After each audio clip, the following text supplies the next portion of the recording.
Welcome to the Tuesday, February 19th regular meeting of the Lancaster County Board. We start every meeting by reciting the Pledge of Allegiance. Please stand and join me. I pledge allegiance to the flag of the United States of America and to the republic for which it stands, one nation, under God, indivisible, with liberty and justice for all. Thank you. Mr. Clerk, please start the agenda. A copy of the Nebraska Open Meetings Act is located on the wall at the rear of the hearing room. Additionally, a copy of all written material to be discussed at today's open meeting is available from the county clerk staff at the front of the hearing room. The material can also be viewed on the county's website at lancaster.ne.gov. Agenda item 1 are minutes. Approval of the minutes of the Board of Commissioners meeting held on Tuesday, February 12, 2019. Move approval. I second. All right, we have a motion and a second. Any discussion or suggested corrections? Please call the roll. Shore, Yes. Flowerday, Yes. Amundson, Yes. Vest, Yes. Brinkman. Yes. Motion carries 5-0. Number 2 are claims. Approval of all claims processed through February 19th, 2019. Move approval. Second. All right, we have a motion and a second. Any discussion? Please call the roll. Vest, Yes. Shore, Yes. Flowerday, Yes. Amundson, Yes. Brinkman. Yes. Motion carries 5-0. Number 3 are consent items. These are routine business items that are expected to be adopted without dissent. Any individual item may be removed for special discussion and consideration by a commissioner or by any member of the public without prior notice. Unless there is an exception, these items will be approved as one with a single vote of the Board of Commissioners. These items are approval of the following: amendments to county contract to the following county contract: C-15-199 with Midwest Floor Covering Inc. for floor coverings. C-17-181 with Sunset Law Enforcement for annual supply ammunition. C-16-69 with Matheson Trigas for annual service, rental, and service of industrial gases. C-18-111 with Mid-Continent Safety Enterprises for annual supply of personal protective equipment and first aid supplies. C-18-167 with interconnect of the commercial grade door security access control system in service. C-16-526 with Information First, Inc. for professional services on an as-needed basis to support the county's use of HPR-RM. C-17-21 with the Overhead Door Company of Lincoln, Inc. for unit price overhead door repair and replacement services. C-18-668 with Schmader Electric Construction for outdoor warning siren and installation. Change order to county contract C-18-610 with Intuition and Logic, Inc. for an increase of $2,500 due to lower Platte South Natural Resource District requested the construction oversight service cost be split based on construction area. Received and placed on file the notice of termination of county contract C-15-147 with Uniform Manufacturing, Inc. I would move to approve. Second. We have a motion and a second. Any other discussion? Please call the roll. Amundson, Yes. Vest, Yes. Shore, Yes. Flowerday, Yes. Brinkman. Yes. Motion carries 5-0. Next is number 4, special presentations. City County Employee Health and Wellness Fair, Sue Eckley, Lancaster County Risk Manager, and Angelina Stovall Amos, City County Employee Health and Wellness Coordinator. Good morning. In your packets were included a flyer for the wellness fair. And Angelina is the City County Wellness Coordinator. And we wanted to come before you today and bring you information about the fair. It is a lot of fun. Commissioner Brinkman knows, she's worked it, and there's a lot of vendors. We'll have everything from food to nutrition to financial wellness. These vendors are so excited about this fair that they have begun to call us now in January saying you're going to have the wellness fair, correct? So it's really exciting that the momentum has increased and we get great participation every year and good door prizes. So I'm going to have Angelina talk about it. Yep. So this is just a benefit that we have for our employees under the wellness program. I think of it as more of a holistic experience where they can come and meet. They can have time to look at anything that they are missing in their life of wellness. Like Sue was saying, there's things for like food, if people need help with cooking resources or aging related resources. We have a lot of preventative screenings as well. That's one of the things that we're seeing, you know, once people hit that 30 to 39-year-old range, that they need to start looking at preventative screening. So things like blood pressure, blood glucose, all of those things that will be offered at the health fair this year. And I want to also stress it's open to the public too, so anyone coming into the building can participate. We'll be on all 3 floors again this year. Yep. So. We generally have a little over 300 people participate, including the public, and that's within a 3-hour time frame. So it is a highly engaged. That's probably why a lot of the vendors are calling us to participate, because they get a captive audience for just 3 hours. And this is a great collaboration between city and county. We all come together, people pick up tables, we set up together, we tear down together, so it's a real neat, uplifting experience that we all come together and make this a success. Yep. So.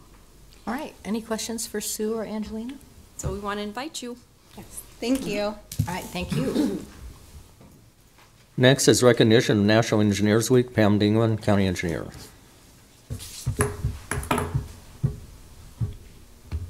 Good morning, Pam Dingham, Lancaster County Engineer.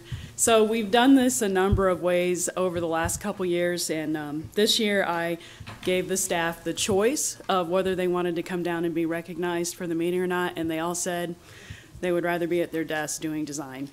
So, so goes the life of an engineer. We'll try not to take that personally. It is National Engineers Week. This is a very special National Engineers Week because the sponsoring organization is the Society of Women Engineers. The goal of the society and mission of the Society of Women Engineers is to aspire, advance, and achieve. The Society of Women Engineers was founded in the 1950s. Now, many times my male colleagues have asked me, why is there not a society of men engineers? And the reality is the women were not allowed to participate in the professional organizations of the engineers until the late 70s, although we always allowed men to be members of Society of Women Engineers. Many people think that I am the first woman engineer at Lancaster County Engineering Office. I'm not. In fact, the first woman engineer was Rose Cohn in the 1965. Rose is not hidden. She's been completely erased. There are no documents that have her name on it. She actually was more educated than County Engineer Dillon at the time.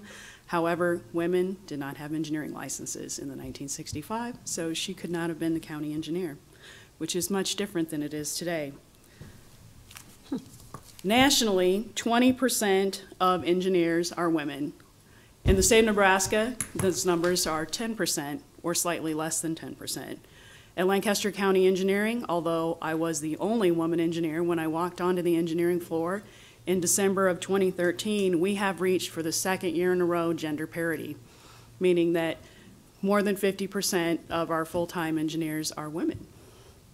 I'm very proud of that fact, and I will continue to strive for gender parity at the Lancaster County Engineers Office. I'm proud that this is National Engineers Week. And if you have any questions about National Engineers Week or the outreach that the engineering groups do, please feel free to contact me. Any questions, Commissioners? No, thank you, Pam. No. We're glad to have you with us. Thank you. Next is number 5, new business. Contracts for unit price security and surveillance installation, maintenance, service, and repair. The contracts are for a 2-year term effective upon execution. The cost of the county shall not exceed a total of $30,000 with the following: Audio Marketing Solution, doing business as American Communications Corp., and Interconnect, Inc., doing business as Interconnects. Move approval of these contracts? I second. We have a motion and a second. Any discussion? Please call the roll. Flowerday, Yes.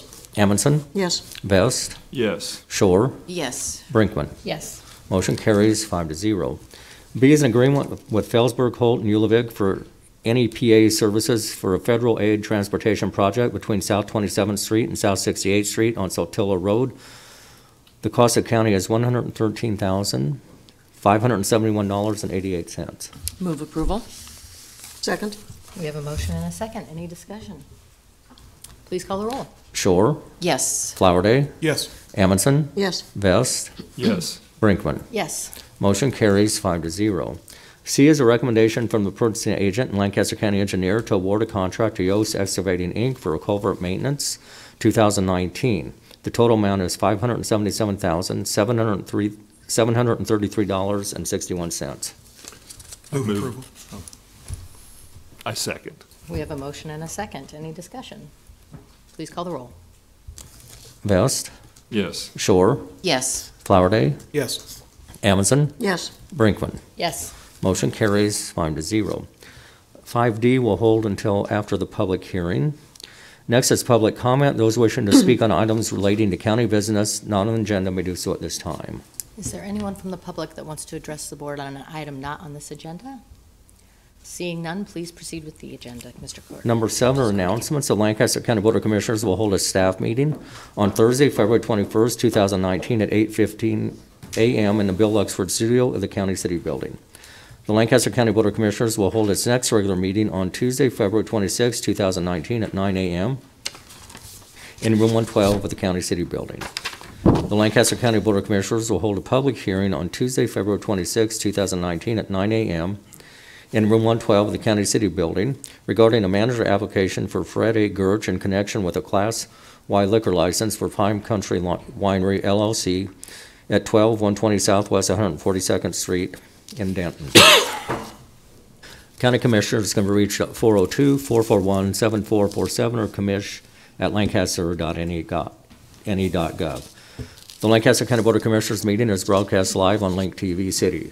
For the rebroadcast schedule, visit lincoln.ne.gov. Meetings are also streamed live on Link TV and can be viewed on YouTube. Next is number 8, public hearing. County Text Amendment number 18016, amending the Lancaster County Zoning Resolution, Section 13-048, Commercial Wind Energy Conversion Systems. Thank you, Mr. Clerk. Okay, for those that are present for this public hearing, I just want to go over a few of our policies related to testimony. So each person offering testimony, if you have not already signed in, will be asked to print their name and address on the sign-in sheet located on the dais, and you'll be asked to verbally state your first and last name for the record. The county clerk does administer an oath before testimony begins. According to our policy, testimony will be in the following order. First, we'll have staff members handling this topic, then the applicant, then proponents, then opponents, then testimony in a neutral capacity, and then there's a chance for questions from the commissioners to the staff member handling the topic, and then any rebuttal by the applicant. I want to remind everyone that everyone that testifies is limited to 5 minutes in their testimony, except for the staff and for the applicant. And so with that, we will proceed. I believe Tom Chaka from Planning is going to start us off. Do you solemnly swear affirm that the testimony you're about to give is the truth and nothing but the truth? I do. Tom Chaka, planning staff. This application is a proposal to amend the text for section 13.048, commercial wind energy conversion system. Just going to briefly go over some of the requested changes. So if you look in the staff report under Exhibit A is the applicant's proposals. There is no proposed changes to sections A, B, C, E, and L. Then changes to sections F, J, and N are basically just to clarify some language, make it clearer, and to identify who's responsible for paying any type of studies that may or may be required. Staff is supportive of those changes to those sections. In section D, the applicant is proposing to eliminate the shadow flickering modeling. The reason for this is in another section, they are proposing a setback of 1 mile for for a turbine. If there's a 1 mile setback, there would be no need for this other requirement on shadow flickering. Section G is where the applicant is proposing the 1 mile setback to a property line for non-participating lots. In reviewing adjacent counties, all of those have setbacks to dwellings, not property lines. And current setback and noise provisions give adequate protection to non-participating lots. The recommended alternative proposes no changes to this section. Section H, the applicant is proposing to delete this section. This was the requirement that there at least be a 3-acre area on a vacant lot for a non-participating property that would meet all of the requirements to a turbine. Again, I believe the applicant is recommending deleting this section because of the 1 mile setback that they're proposing. Section I is the requirement on noise levels. Currently, noise level is measured at the dwelling. They're requesting that it be changed from the dwelling to the property line for non-participating persons. Again, looking at some other adjacent counties, Gage and Seward, they're both at the property line. Saline County actually has no requirement for noise. They're kind of do it on a case-by-case basis. And, you know, recently we went through a lot of research and analysis on noise that was recently passed. The recommended alternative proposes no changes to this section. Section K, proposed amendment is to require a pre-construction noise monitoring study. Currently, this is at the discretion of Planning Commission or County Board. The recommended alternative proposes no changes to this section. Section M, the applicant is proposing to require post-construction noise levels. Currently, this also is at the discretion of the County Board. The recommended alternative does support this change. Section O is a new section that deals with providing documentation, public documents about the contracts. The recommended alternative does not support adding this condition. The Planning Commission recommended approval to the recommended alternative proposal that's in attachment B. Staff also supports that recommended alternative. Question? Questions for Tom? Okay, thank you.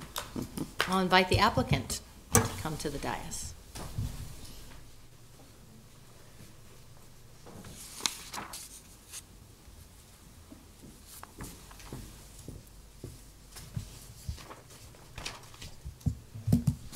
Do you solemnly swear affirm that the testimony you're about to give is the truth and nothing but the truth? I do.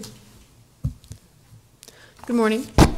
My name is Ann Post. I'm here today on behalf, as the applicant on behalf of the Prairie Wind Watchers. And I'm here to ask your support of this text amendment, and in fact, to ask your support of the Planning Commission's recommended alternative to our text amendment as proposed. So that is attachment B in what was in front of you. We're asking for your support, but we are going to be asking for one amendment to that to address the setback issue. And my colleague, Mark Hunziker, will be testify after me to talk about that setback issue. So first, when I start out, I want to thank you all for your time here today. I know that for some of you, this is the third time that you have had amendments to this wind turbine zoning ordinances in front of you. And it is always a controversial issue. So we started in 2015, was the first time it came before you. And at that time, the focus was on noise standards, on what the decibel limit should be, should there be a differentiation for participating and non-participating landowners. At that time, there was a recommendation from the Lincoln-Lancaster Health Department, and the county board adopted zoning regulations in conformance with that regulation. So that was 2015, the first go-around. A few months ago, we were before you again on wind turbine, text amendment to the wind turbine ordinances. At that time, again, the focus was only on those decibel levels and sound requirements, and the differentiation between sound noise level requirements for participating and non-participating landowners. At that time, this group started to raise concerns about more process issues as well, more than just the noise levels. But due to legal procedural issues, we couldn't bring those concerns in front of you. So that's why round 2 had to play out. Again, the Lancaster County, this board adopted zoning regulations based on the recommendations of the health department. And so finally we're here before you a third time. And this time, we get to focus on procedure, or we're not focusing on the noise levels. What we're focusing on is procedure and then also setbacks, which my colleague will testify about. So I'm here today to support the Planning Commission's recommended alternative to our text amendment. What that does is it improves and strengthens the application and review process for any applicant that proposes a wind farm in Lancaster County. How it does that is, first, it strengthens the process by requiring a pre-construction noise study, requiring that one be performed and submitted at the time of the application for review by the Lincoln-Lancaster County Health Department and approval. Next, it requires that the applicant provide a post-construction noise study within 1 year after completing construction. This is important because that wind farm and those wind turbines are going to be built based on noise modeling. But of course, noise modeling is a prediction of where noise levels will be, of how that noise will travel. What it isn't is actual measurement. So this requires that noise be measured after the wind farm is built to see how that prediction plays out in reality when it's on the ground. And finally, this text amendment ensures that the county board what it does is it gives teeth to the county board's ability to enforce its zoning ordinances. It ensures that if the Lancaster County Board is receiving complaints, is receiving substantial complaints about a wind turbine farm, you can take action to ensure those complaints are addressed. As the ordinance stands today, you receive the complaints and have the authority to act on them, but it's not clear that who would perform the study and, more importantly, who would pay for the study. What this text amendment does is it gives this board the authority to have the applicant pay for a post-construction noise monitoring study to ensure compliance with the zoning ordinances. So for these reasons, we support this amendment, and in fact, we even support this amendment as the recommended alternative proposal from the Planning Department with the amendments for setbacks that Mr. Hunziker is going to testify after me to describe to you. So with that, I will take any questions you may have. Commissioners? Yes. Yes. So just to be clear, you are recommending approval of the Planning Commission recommendation even with the things that you originally struck? Yes. Okay. And to clarify, I think that the Planning Department did a good job of clarifying. Of course, the problem, when you put together any comprehensive package of amendments, you change paragraph A, that affects how paragraph B, C, Y, and Z reads. Okay. And so I know it looks like there's a lot of things struck, but a lot of those are struck on the basis of other amendments. So that's why it looks like a bigger change than it is, and yes, we are recommending, we're asking you to approve the Planning Department's recommended alternative proposal to our original proposal. Was that clear? I used too many words, I think, for that to be clear. But yes, we're asking for you that, but we're also asking you to approve an amendment to the Planning Commission's recommended alternative proposal regarding setbacks. We're requesting an amendment to have a 1 mile setback from a dwelling unit. Now that is different from what is before you in our first proposal, because there we have asked for a 1 mile setback from the property line. So this is a compromise in that, as the planning department representative before me talked about, in their research, other counties have set that setback from outside a dwelling unit. So we're asking for that 1 mile setback from outside the dwelling unit.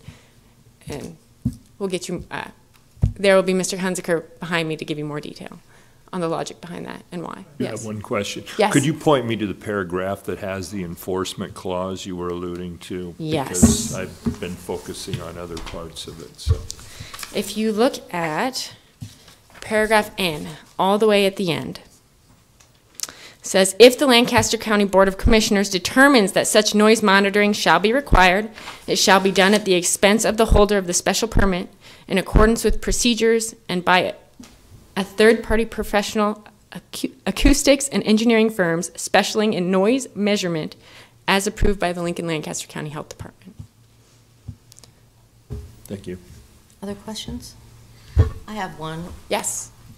Why increase the setback to 1 mile from what it currently is, which is either the 2 times turbine height or 3.5 times? And does your proposal apply that setback to everyone or just non-participating, because we have separate sections in that text amendment? First, it applies it to non-participating property owners. Second, the reason for that 1 mile is because as we have gone through this process, we have been told that based on noise modeling, that there would be at a minimum of 1 mile distance from any non-participating dwelling to hit the required noise levels for a non-participating property owner. And so, as we've discussed, the language of this reflects, the problem is that noise levels are hard to accurately measure. To accurately measure them, you have to get acoustics professionals with specialized equipment out to the area, and noise measurements change based on the time of year, based on how full the trees are, probably how big the crops grew that year. They change, and so it can be hard to measure. So why the 1 mile? Because it gives residents that are close to these wind turbines some peace of mind that there is that 1 mile that they have been continuously told should be, based on noise modeling, the minimum distance to their house.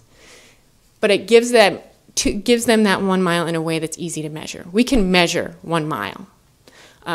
Gets difficult to measure the sound on a continuing basis. So while the noise, we keep the setback requirements for noise modeling, we also give the assurance of that distance that's measured in feet that is easy to measure and to ensure compliance with.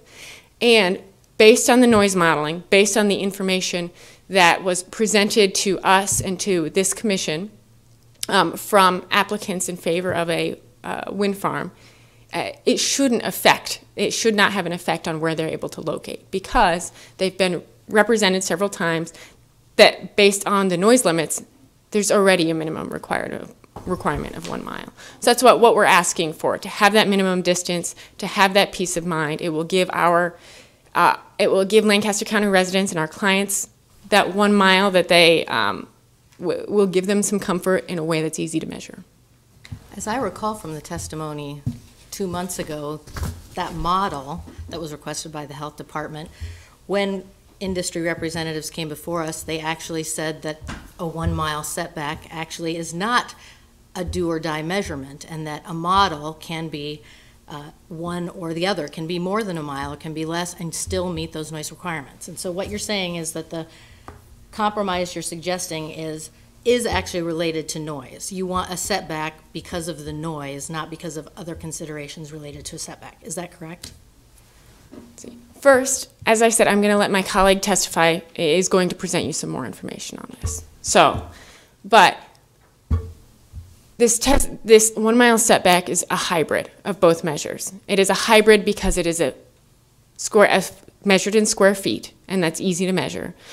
but we've picked a mile as opposed to a larger different distance because that gives us that easily measurable distance, that setback, and also I can point to places in the minutes and in the staff report where we were told that it would be a minimum of 1 mile. Now, I know that since we've proposed this language in this ordinance, that the question of, well, whether it is actually a minimum of 1 mile, the conversation around that has changed a little bit. But I know we were told in the staff report in the last go-around that there would be a minimum of 1 mile, and I'm happy to show you that language.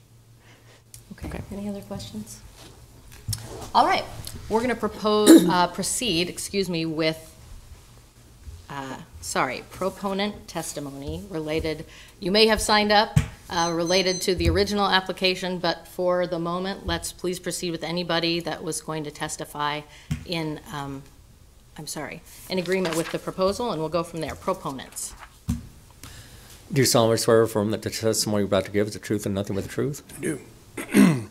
Madam Chair, members of the County Commission, I'm Mark Hunziker, appearing on behalf of Prairie Wind Watchers. And as Ann said, I'm going to kind of dig into this mile setback a little bit.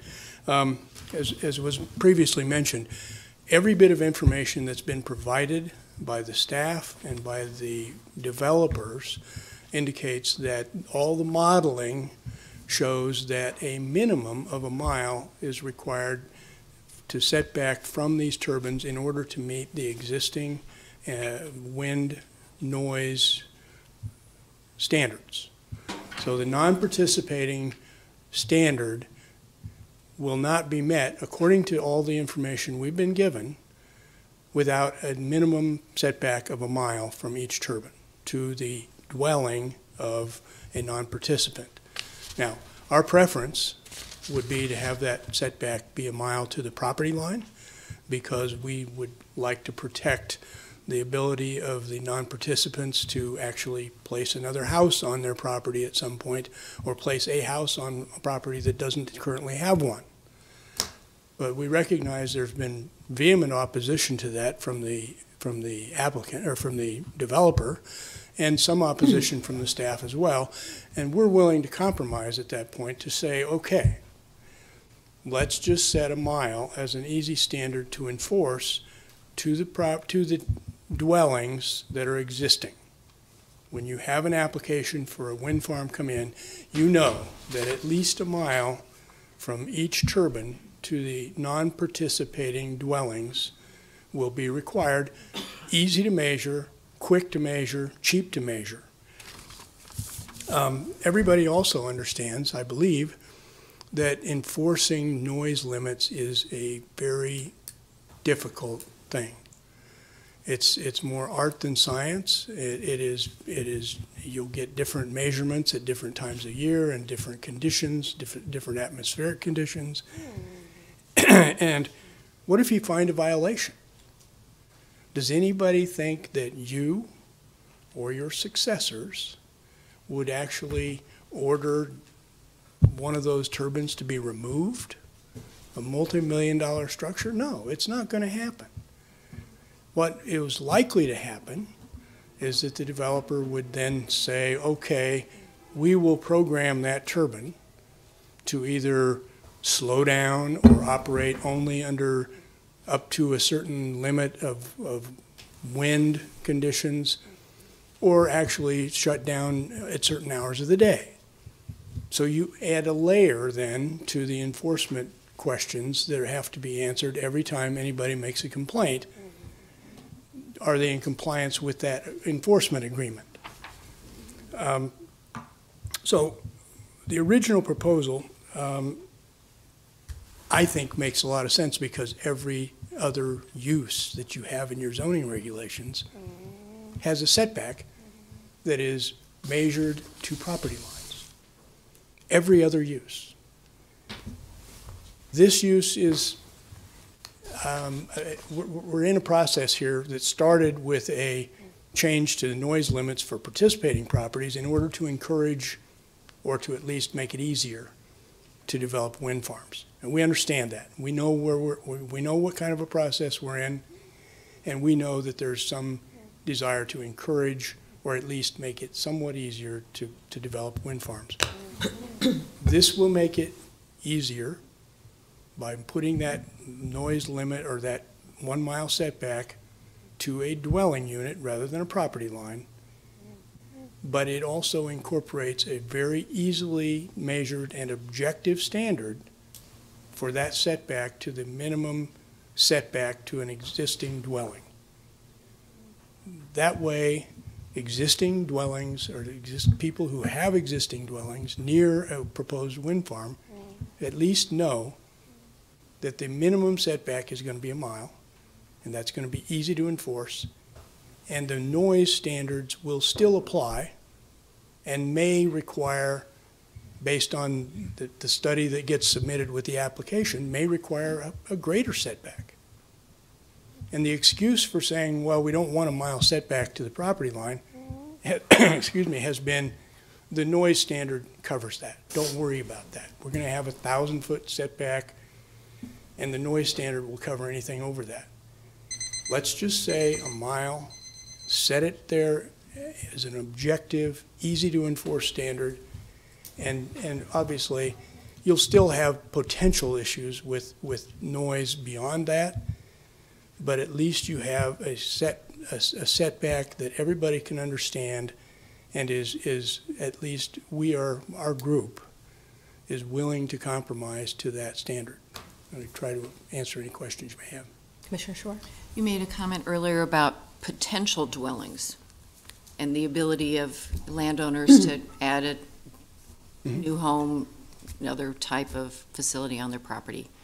That would not be addressed under That would not be because, I mean, our concern with the original proposal of 1 mile to the property line was that it's easy to imagine a circumstance where you have a noise standard that is permitted to project, the turbines are permitted to project noise over property lines to a point where even the health department says it's not healthy to have a dwelling here, okay? And so our position was we should not have to give up our right to put a house on that property just because somebody wants to build a wind turbine 1 mile away or less than 1 mile away. And we should have more than just 3 acres protected for the potential use of a dwelling. We should have the whole thing, because it may not be a situation where you can build a house on that 3 acres that's just outside the curve. It might be in a low area, it might be in a wetland, it might be in a creek, it might be a half a mile inside the section where you have to have a driveway that really exceeds practical limits. But we understand where we are, and we understand what the Planning Commission recommended, and we're proposing this as a compromise that would not protect that right, but would still have the 3 acre protection, which we think is less than ideal, but at least we would be able to protect the existing dwellings to the extent of 1 mile setback. Other questions? Thank you. Just to make sorry. sure, I'm sorry, I'm a little slow here, but just to make sure I'm understanding you, Mr. Hunziker, you are proposing Amendment B plus a 1 mile setback from existing structures that are in place now. That's correct, and that would be in Section G of the ordinance, of the regulations. And I'll give you that, and I have.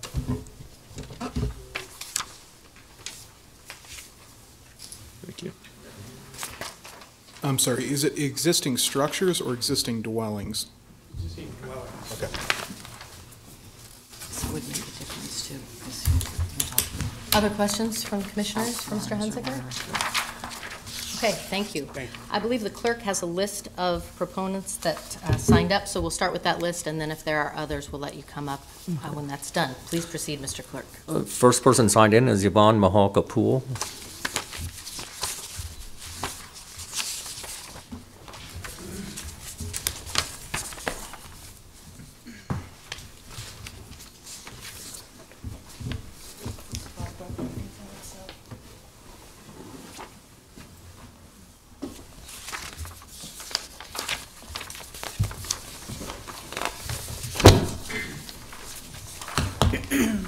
Ms. My name Poole, the does- clerk will want to swear you in. Swear you in here. Do you solemnly swear affirm the testimony you're about to give is the truth and nothing but the truth? I do. Good morning, Commissioners. Thank you for listening to the safety of your citizens. My name is Yvonne Mahaka Poole. Our 100-year-old property at 2331 West Ash Road, Cortland, Nebraska, is located in a proposed wind facility. I am here today to encourage you to adopt our 1-mile setback from our property lines. On this map of Lancaster County, the green circles represent the 1-mile setback around small communities. No turbines can be sited in the green circles, but if they're allowed to be sited around these little towns, it essentially will stop all the growth of those little towns. But at least they have the protection of a mile. I keep hearing from state and county officials that we must keep it fair for everyone. Then our text amendment, 18016, will give those of us who do not want to risk our health and our property rights the same protection. Don't rural citizens deserve the same protection? If one turbine cannot be built as a result of a mile setback from our property lines, then it is just proof that this area is not the proper place for an industrial wind complex. It is just too densely populated. Another reason for setting a mile setback in writing and not depending on post-construction sound tests is this letter that is sent to us before the planning meeting. And then she just recently sent the figures that I have presented to you. So they probably will make sense to you now. Dear Lancaster County Planning and Zoning Board members, I'm writing this letter after laying awake half the night last night, November 25th, 2018, listening to the wind turbine just to the north of my house, 1,480 feet from the corner of my bedroom, thumping and whooshing in the blizzard conditions, 45-mile-an-hour winds and snow. This isn't the first time over the last year that I've been awakened during the night because of constant loud whooshing noises. I am one of the non-participants living within the Cottonwood project in Webster County, which has been operational for a year now, after living through 7+ months of hell, constant traffic of pickups, bulldozers, cement trucks, semis hauling dirt, semis hauling limestone, cranes, and at all hours of day and night. During the construction process of this project, there are now 4 giant wind turbines within a half a mile of my home. The turbine directly to the north of my house is the one that affects me the most. Webster County zoning regs allow a decibel level of 55 day or night, and only a setback distance of a non-participant residence of 1,000 feet. We tried to get our zoning board of commissioners to change these, but they were already under the influence of NextEra. So I'm urging you to please listen to me as one who had absolutely no say in this project that now surrounds me. You are the only ones that can protect the residents of your county. You have the ability to say no to NextEra or any other wind company that wants to come into your county. All these big out-state companies want to do is put as many turbines in the ground as they can before tax subsidies expire. Please protect the residents in your county from having to put up with the same crap that I'm having to deal with now. I started doing a nightly sound check not long after this project started. Out of the 246 total nights that I have checked, and I think she's added some more to this, 82 have been at our county decibel level of 55 or below. 164 have exceeded the 55 decibel level. That is 2/3 of the time. I have neighbors who have built a house just prior to the wind project being construction, that turbine directly to the southeast of their home, and they are having to deal with horrible shadow flicker now inside their home and on their property. Some other friends that have a beautiful home on an acreage on their grandmother's pasture land are now moving into town and will try to sell their home due to the noise and the shadow flicker issues. Another couple sold their house and moved out of the county before the turbines were constructed because there was going to be turbines next to their home. So please look out of the health and safety of the residents of Lancaster County. Sincerely, Stephanie Hamill, rural Webster County, Nebraska. Thank you. Thank you. Any questions for Ms. Poole? Thank you. Next is Joe and Samantha Dabbs.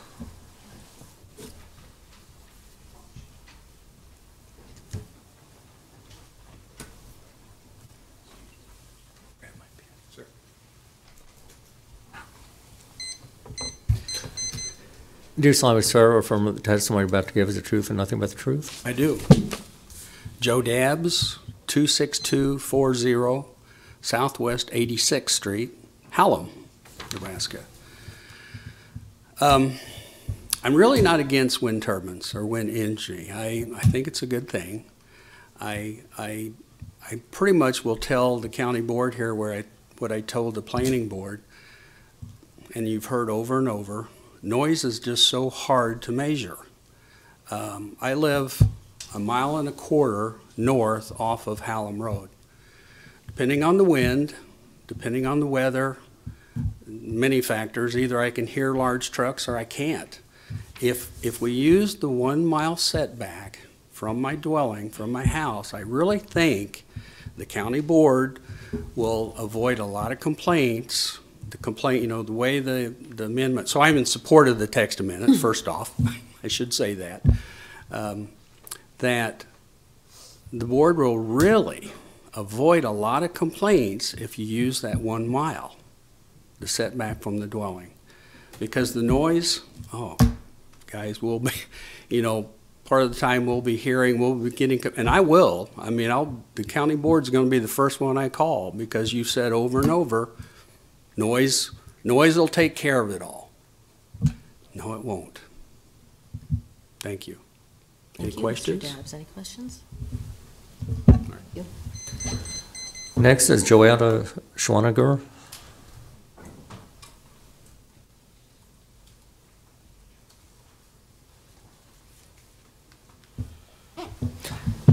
Do you solemnly swear or affirm that the testimony you're about to give is the truth and nothing but the truth?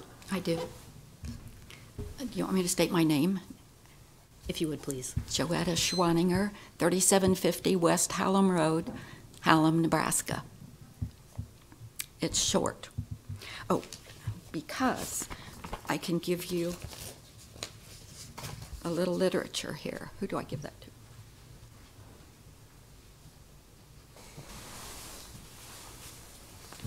You'll see in the papers you'll get. Because a French study conducted back in 2004 determined that industrial wind turbines must not be sited less than 3.1 miles from all habitation because of risks produced by infrasound, and because a study in 2016 by the Finnish Association for Environmental Health determined that the damage caused by infrasound from wind turbine plants will only decrease significantly more than 9.32 miles away from wind turbines. There is every reason why the citizens of Lancaster County should be protected by at least a 1 mile setback. It's not what other counties are doing, it's what protects our county, the citizens of Lancaster County. Next is Curtis Schwaninger.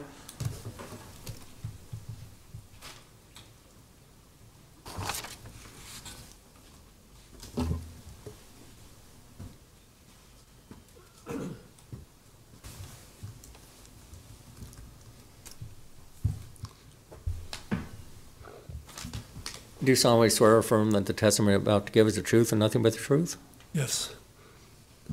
My name is Curtis Schwaninger. I live at 3750 West Hallam Road, Hallam, Nebraska. Good environmental policy starts with safeguarding the health and safety of the people first and foremost. That is why I think you should put the setback of wind towers 1 mile from the property line of non-participating people. Wind towers put out about 60% of its noise as infrasound. Infrasound is not a sound you can hear, less than 20 hertz, but a pressure. Infrasound can travel over 4 miles, and it penetrates houses and is felt as a pressure for both humans and animals that can cause serious health issues to both, according to Dr. Mariana Alives Perea, who has a Bachelor of Science in Physics, a Master's degree in Biomedical Engineering, and a PhD environmental sciences and who has studied infrasound and low-frequency noise for over 30 years. That the health department did not mention the health concerns from infrasound is hard to understand unless someone didn't want them to mention it. Loud noises you hear, trucks, tractors, trains, and the like, is called white noise because you only hear it for a little while and then you can get away from it.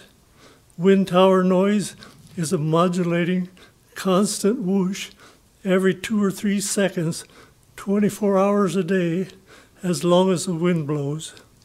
You cannot get away from it if you live too near it. These are the reasons a 1 mile setback is necessary in highly populated areas, such as southern Lancaster County and northern Gage County. And it does not keep wind from towers from being placed in more open areas. I don't know if you heard that last one. Thank you. Any questions for Mr. Schwaniger? Thank you. Next is Mike Woodward.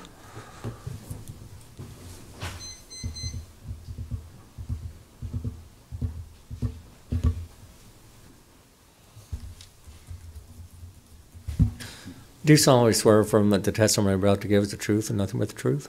Yes, I do. My name is Mike Woodward. I live at 2750 Southwest 14th Road, Cortland, Nebraska, and I'm here to support the 1 mile setback. Reasoning with the 1 mile setback, as far as a group, we didn't come up with that number just out of the wind or just out of a whim. We brought this basically from the information that was provided by NextEra in their sound modeling study. I mean, and Ann referred this to the information that was provided in the previous text amendment. I'll read it off to you. NextEra and Epson Associates conduct sound level monitoring analysis on a hypothetical but realistic layout that involved 54 wind turbines. The turbine had a total blade tip height of 500 feet, a total of 157 homes. 157 homes in this area were used in the analysis. Analysis found to maintain the 37 dBA required for non-participating dwellings, the turbines would need to be a minimum of 1 mile from the dwelling. See attached, and this is all the information that was provided before. So I mean, we're not pulling this number out of the air. This was something that your Lancaster County Health Department set noise standards based where they thought would affect individuals, and they requested a modeling analysis on that for the area, for that market area, based on whether, you know, that sound modeling is going to cover landscape, areas, hills, whatever it would be. And these are the numbers that are coming up. What concerns me the most with this is everything that the planning department is presenting you is exactly what NextEra's attorney come up here and said that they would accept, except for the setback distance. And I don't quite understand that when you have the information in front of you proving that it needs to be a mile back. So I don't quite understand why the mile setback won't even be considered. I mean, they didn't even address any type of minimum distances or anything in there. So why is that? Why are we so scared of setting a distance out there? And one thing, I sat in the working groups. I've gone to probably 90% of these meetings when this all started, from the working group meetings to the Lancaster County planning meetings, the Gage County, and in that working group that is referred to in the what staff notes on that, there was never anything discussed on sound modeling. And if there was sound modeling, anything that was described on that, I feel that the setback distances would have been addressed or would have been increased. I mean, that's information that we didn't have back then. So, you know, there's a lot of references on the, like I said, the working group, and like I said, the sound modeling, either I don't know if it wasn't there at that time or if wasn't wasn't presented by the wind companies at that time. I don't know. Obviously, it's a detriment to them because it's going to have to increase this distance back. But that was information that wasn't there. The other thing that the planning department has on here, a reference to different counties in the area as far as zoning actions, or as far as their zoning, whether it be Saline County, Seward County, Jefferson County, Webster County. 2 times, as county board members, could you actually go home and sleep at night if you set zoning standards of a 500-foot wind turbine 1,000 feet from somebody's house? So, the one thing that I have concerns with, or the one item that wasn't presented in there, is the most recent zoning action in Nebraska and close to our community is Madison County, Nebraska. They recently set setback distances of 2,200 foot. And that's in northern Nebraska, less population, less acreage development in the areas, and there wasn't even anything discussed on sound modeling. But they set distances of 2,200 foot up there. So is there something they know that we don't? But I'm here to support the mile setback. I think it's going to eliminate a lot of hassles, a lot of manipulation, and a lot of dealing with the sound complaints and testing. I think it's going to save Lancaster County a lot of headaches in the end. So I want to thank you for listening to me, and I hope you make a sound decision based on the good of the community. Thank you. Thank you. Oh, Commissioner Vest has a question, if you don't mind. Yeah, you have any questions? Mr. Woodward, you said Madison County setback is 2,200 feet? Yes. And that's without any noise requirements whatsoever? Correct. So the decibels could be whatever the wind turbine will generate?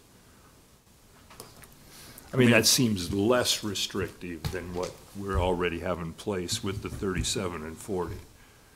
That's just my impression, and I'm wondering if I'm interpreting what you're saying correctly, Mike. Well, what I'm saying is they set 2,200. You know, right now Lancaster County is at 3.5 times, which would be 1,700 foot.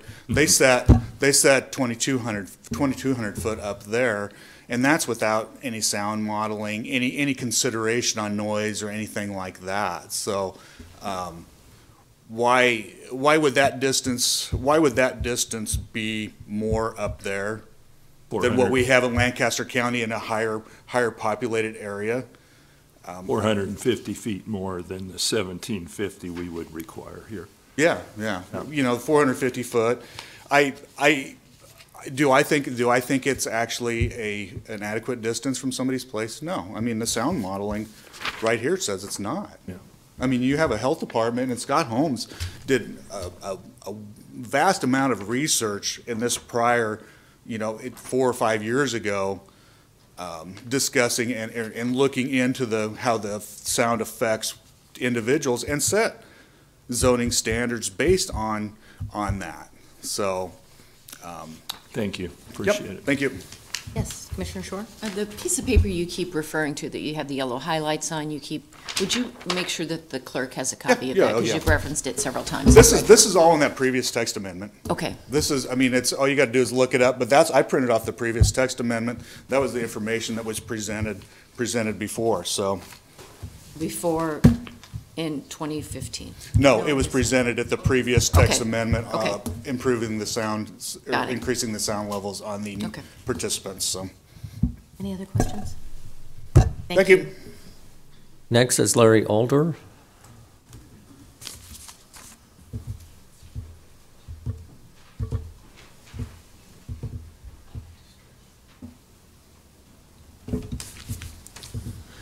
Do you solemnly swear or affirm that the testimony you're about to give is the truth and nothing but the truth? I do. My name is Larry Alder, 2498 West Ash Road, Cortland, Nebraska. Today I just want to talk about a little bit what's changed since 2015, just how I see it. In 2015, the turbines that were being built were much shorter than the 500-foot turbines they're going to use now in 2018. In 2015, a working group was formed and a lot of hard work went into setting safe setbacks. In 2015, there were a lot of peer-reviewed studies used that are still on the ne.gov website in making the decisions for the regulations. In 2018, the developer supplied the Health and Planning Department with 3 studies in which they relied on heavily for making their decisions. In 2015, it was emphasized that wind turbine noise is unique and transmits low-frequency sounds that can travel for many miles. In 2018, low-frequency sound was mentioned, but the Health Department said it was too hard and too expensive to measure. In 2018, the wind developers supplied the Health and Planning Department with noise modeling for our area, which at 37 decibels shows 1 mile. In 2018, both the wind developer and their attorney said they would cite wind turbines on the side of caution so that they will meet the noise setback. I believe the attorney said, these are very expensive pieces of equipment and they can't just be scooched over a little bit in case we cite them too close. In 2015, the leaseholders had turbines sited on their property. In 2018, there's a lot of emphasis on good neighbor contracts in which people can sign up to be a participating party without having a turbine or any other infrastructure on their property, which makes it much easier to site wind turbines in this proposed area. I live in the country.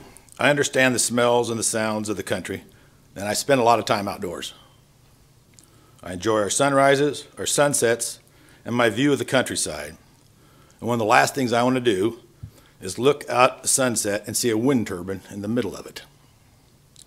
I didn't move next to a wind turbine. A wind turbine is trying to move next to me. I'm not getting paid for, and I do not want to get paid for giving anything up for a wind turbine. The 1 mile minimum setback that is shown in the studies would greatly help to protect my property rights. These turbines are tall. As far as I'm concerned, they're ugly, and they're going to affect my property rights, my property values very negatively. And we need to upgrade our regulations to help protect our property rights and our values. Oh yeah, one more thing. For the people that think these wind turbines are going to shut down our coal plants, let's remember that wind energy at its best, and I'm giving a lot here, is 50% efficient. So what half of the time do you not want electricity? Maybe tonight when the temperature drops below 0, your furnace quits and your lights go out, you can just light a candle and throw on another blanket.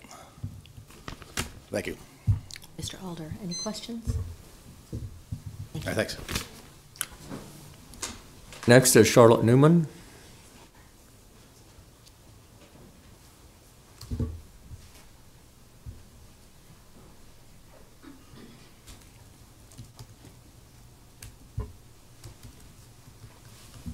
Do you solemnly swear or affirm that the testimony you're about to give is the truth and nothing but the truth? I do. My name is Charlotte Newman. I would like to thank you sincerely for the time that you are spending listening to the proposals and the concerns that we have and that we feel are very legitimate concerns. I'm going to just read a little bit from a book by Dr. John Etherington, who has devoted himself in researching renewable electricity generation, in particular wind power. And he is actually from the University of Wales.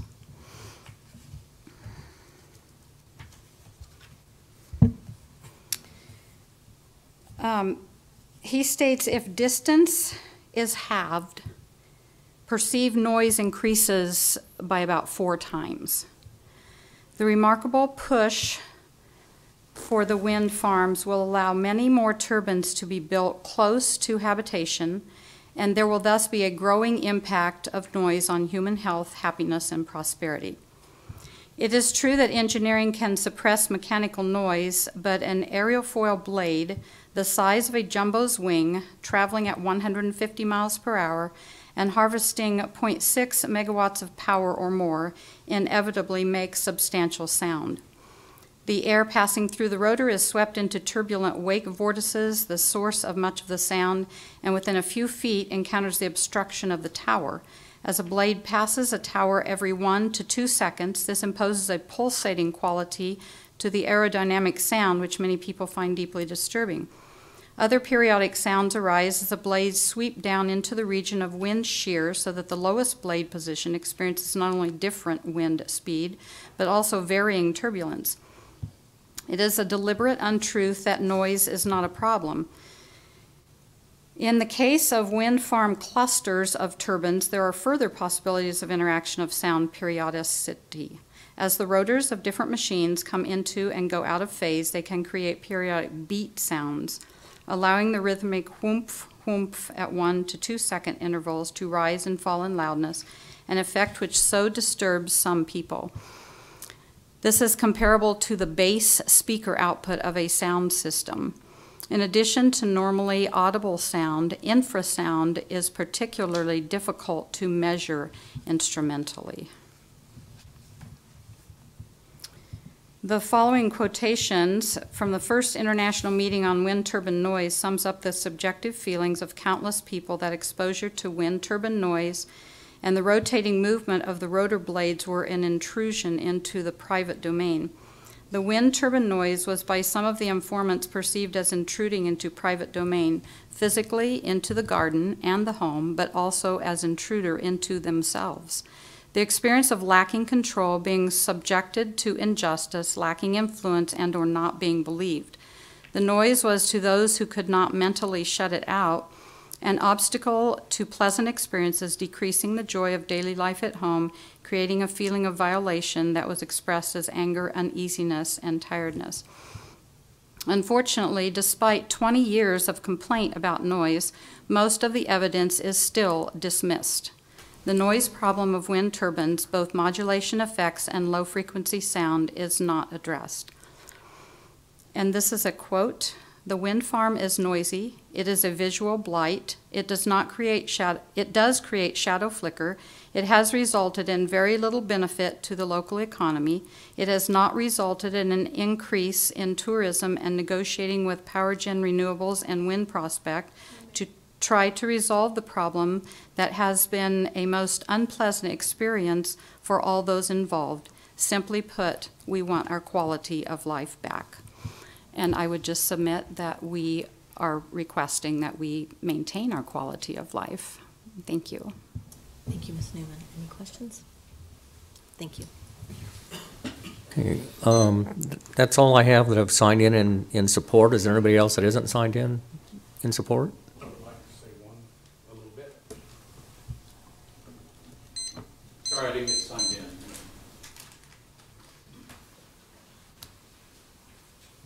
Do you solemnly swear or affirm that the testimony we're about to give is the truth and nothing but the truth? I do.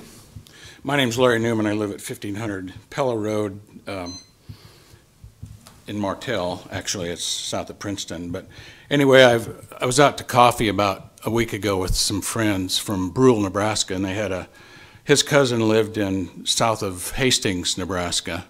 And anyway, the information came up that we were talking about wind farms, and these people said, well, our cousin was just involved in a fight south of Hastings, and anyway, I said, well, I'd really like to talk to them. Anyway, this is an email sent to me from this lady, and they did have to sell their farm to get away from the noise, and they moved into Hastings. Larry, Ron sent me your email address. We fought a valiant battle with the wind farm developer for years. Unfortunately, our outcome was devastating. I did not bring my reams of information. They're in Arizona now. With us, in fact, I had such hard feelings that I disposed of all my files after we moved. Then, guess what? Our new county had wind developers courting them. So I answered their invitation to come and speak to the Planning Commission. I would be happy to talk with you. My cell number is 402. We are frequently away from the phone, but feel free to call, and I will call you when I get back. We, in our heavily populated corridor along Highway 4 not only battled Infinity, the developer, but we battled our county officials, zoning commission members, and some neighbors. It's a long, sad story, but I may have some information that would be helpful. We love Ron and Candy and go all the way back to grade school. If you call or email if you wish. Anyway, this asking for a 1 mile setback is not unreasonable on our part. You guys represent us, not a company from Florida. If it's the greater good, it'd be for our greater good, not theirs, because their subsidies will run out fairly soon, and I think they're pushing to get this money in advance of their subsidies running out. Anyway, I just would like you to really consider for us the 1 mile setback. Thank you. Any questions? Okay. Any other proponents that were not signed in? All right, next we'll move on to opponents. Mr. Clerk, do you have a list? First one is Russell Miller.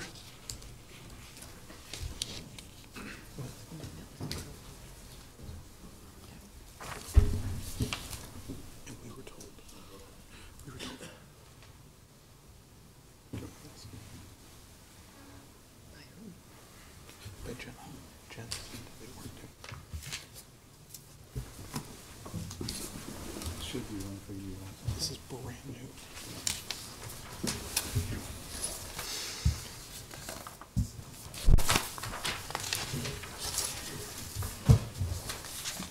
Do you solemnly swear or affirm that the testimony you're about to give is the truth and nothing but the truth?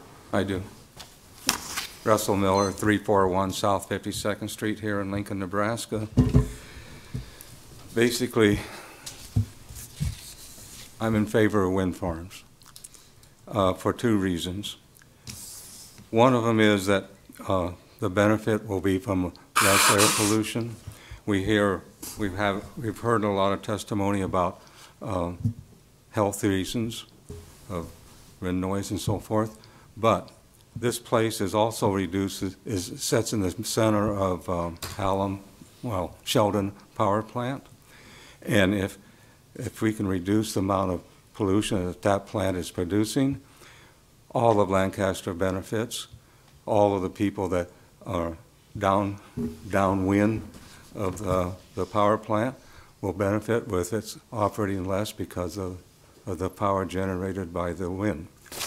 On the back side of this, my handout is the amount of pollution that Sheldon Power Plant produces. And it says 1,400 tons of nitrogen oxide and 1,900 tons of sulfur dioxide. Those, it's been well documented that those two chemicals or pollutants affect children under age 5 years of age. It affects the elderly, and we all will become elderly sooner or later. So we're helping ourselves, and and then those individuals who have been have asthma, COPD, or other lung diseases will benefit if there was less air pollution coming out of Sheldon. The second benefit, and probably more easily to measure, is the fact of our tax base. As you know, the city of Lincoln generates roughly 90% of your Lancaster County tax money, and here's a chance for the county to increase their tax base, which then would increase our taxes, my taxes especially. Also, that when you increase the tax base, the two schools, Norris and Crete, will benefit greatly because 70% of their money comes from the property taxes. If we can increase our tax base, why then Norris and Crete schools will receive more money, which then maybe they can lower their tax rates. So basically I'm saying do whatever is necessary to and guarantee that we can have wind farms and this industry and the increased tax base, increased money. Thank you. Thanks, Mr. Miller. Any questions? Thank you. Next is Matthew Gregory.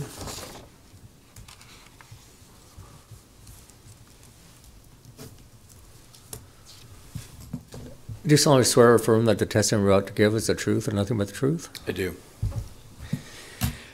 Chair Brinkman, Commissioners, hello, my name is Matt Gregory, M-A-T-T-G-R-E-G-O-R-Y. I'm with Nebraska Farmers Union today, a statewide nonprofit organization that has a long history of promoting programs and industries that benefit farmers in rural Nebraska. I just want to talk generally today and say that we're against any other stalling tactics or anything that is putting barriers and obstacles in the way to economic development for rural Nebraska and our farmers. When I was here last time, I mentioned the Yale School of Forestry and Environmental Study that found a vast majority of Lancaster County residents would like to see more renewable energy development. Looking at the rest of the state, UNL's 2015 rural poll found that 80% agree that more needs to be done to develop wind and solar. And I've also mentioned the Berkeley Lab study, and it's also worth noting again, especially for the new commissioners who I'm seeing for the first time. They conducted a national survey of attitudes of wind power on project neighbors, and it looked at the strong correlates to annoyance of wind. And surprisingly, they were not distance to the turbine, age, or chronic health condition. The strongest correlates were your opinion of renewable energy and if you thought the planning process was fair. And from what Farmers Union has seen, NextEra has been an engaging partner and a good neighbor. And late last year, the Natural Resources Defense Council released a report on clean energy in rural America, and Nebraska was one of the states that it studied. And even though more clean energy jobs are in urban areas, they make a bigger percentage of the jobs in the rural economy.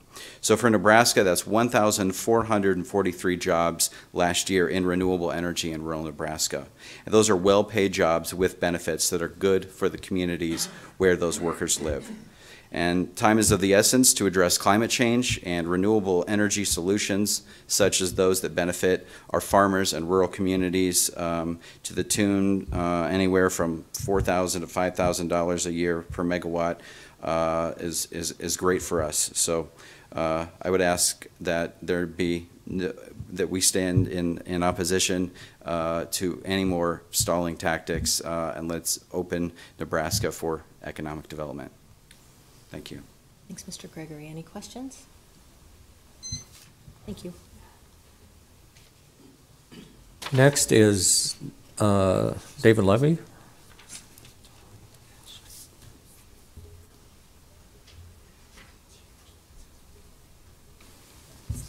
Do you solemnly swear or affirm that the testimony you're about to give is the truth and nothing but the truth? I do. Commissioners, good morning. David Levy, Baird Home Law Firm, on behalf of NextEra Energy. Appreciate the proponents or the applicants here and their effort to compromise. However, it is NextEra's position and request and recommendation that the board adopt the Planning Commission's recommendation and adopt the staff's recommendation and not add yet another requirement, which is this 1 mile setback. It got talked about as sort of being easier and being helpful, but in fact it is an additional requirement. They're not talking about trading that for the noise measurement. They're talking about adding that on top of the noise measurement. And let's back up for a second. The Commission's authority here, its legal authority here, is based in the public health, safety, and welfare.